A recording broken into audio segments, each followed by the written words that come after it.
চট্টগ্রাম বিশ্ববিদ্যালয় কেন্দ্রীয় ছাত্র সংসদ চাকসু ও হল সংসদের নির্বাচনে মনোনয়নপত্র জমাদানের শেষ দিন আজ। ইতোমধ্যে প্যানেল ঘোষণা করেছেন ছাত্রদল।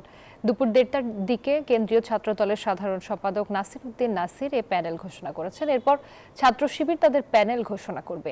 বৃহস্পতিবার সকাল ৯:৩০ থেকে বিকাল ৫টা পর্যন্ত চলবে মনোনয়ন জমা দেওয়ার কার্যক্রম। গত ৪ দিনে মনোনয়ন ফর্ম নিয়েছেন ১,১৬২ জন শিক্ষার্থী। কেন্দ্রীয় সংসদে মনোনয়ন নিয়েছেন ৫২৮ জন। হল সংসদে ৬৩৪ জন, ছাত্র হলে ৪৫৪ জন এবং ছাত্রী হলে ১৮০ জন শিক্ষার্থী মনোনয়ন ফর্ম কিনেছেন। চাকসু নির্বাচনের বিষয়ে বিস্তারিত জানাতে আমাদের সঙ্গে চট্টগ্রাম বিশ্ববিদ্যালয় থেকে যুক্ত হচ্ছেন সহকর্মী তামিম আহমেদ শরীফ। তামিম, ছাত্র দল তো শেষ দিনে প্যানেল দিল, আজ আর কারা কারা মনোনয়ন জমা দিলেন সে বিষয়ে জানাবেন। ধন্যবাদ। আপনি যেমনটি বলছেন, চট্টগ্রাম বিশ্ববিদ্যালয় কেন্দ্রীয় ছাত্র সংসদ চাকসু এবং হল সংসদ নির্বাচনের আজ মনোনয়ন জমা দেওয়ার শেষ দিন। একই সাথে আমরা দেখছি যে আজ এখানেই চট্টগ্রাম বিশ্ববিদ্যালয়ের যে ছাত্রদল আছে সেই ছাত্রদলের প্যানেল ঘোষণা করা হয়েছে।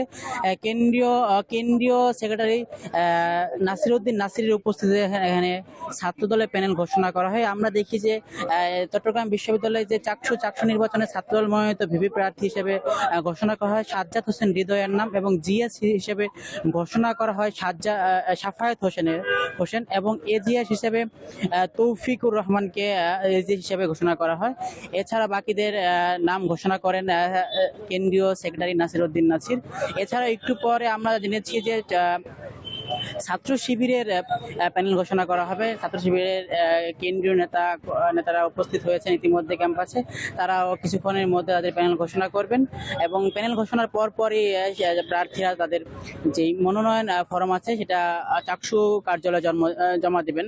একই সাথে আজ বিকেল ৫টা পর্যন্ত জমাদান কার্যক্রম অব্যাহত থাকবে বলে জানিয়েছেন। আপনাকে আরও জানিয়ে রাখতে চাই যে চাকসু নির্বাচনকে কেন্দ্র করে চাকসু যে প্রশাসন আছে এই প্রশাসন এবং চাকসু কমিশন মিলে তারা নিরাপত্তা জোরদারের দাবিতে সকল ধরনের ব্যবস্থা গ্রহণ করেছেন। একই সাথে ভোটাররা যাদের ভোট কেন্দ্র যে ভোট দেখা সেটার বিষয়ে একটা অ্যাপসের ব্যবস্থা করছেন প্রশাসন। একই সাথে সকল ধরনের নিরাপত্তা সহ সকল ধরনের ব্যবস্থা তারা গ্রহণ করবেন। আমরা দেখছি যে এই ভোটকে কেন্দ্র করে শিক্ষার্থীদের মধ্যে অন্যরকম একটা আমেজ বিরাজ করছে। তারা বলছে যে সুষ্ঠু এবং সুন্দর নির্বাচন হবে, যেহেতু দীর্ঘ ৩৫ বছর পরে এই নির্বাচনকে ঘিরে শিক্ষার্থীদের মধ্যে বাড়তি এক উত্তেজনা কাজ করছে। আর আগামী ১২ই অক্টোবর অনুষ্ঠিত হবে চাকসু নির্বাচন। এই চাকসু নির্বাচন ছিল সর্বশেষ। ফিরে যাচ্ছি স্টুডিওতে। তামিম, আপনাকে ধন্যবাদ। বান্ডেল থাকলে প্রতি সেনমানিতে টাকা বাঁচবে। বিকাশ সেনমানি বান্ডেল কিনে জিতুন প্রতি লেনদেনে।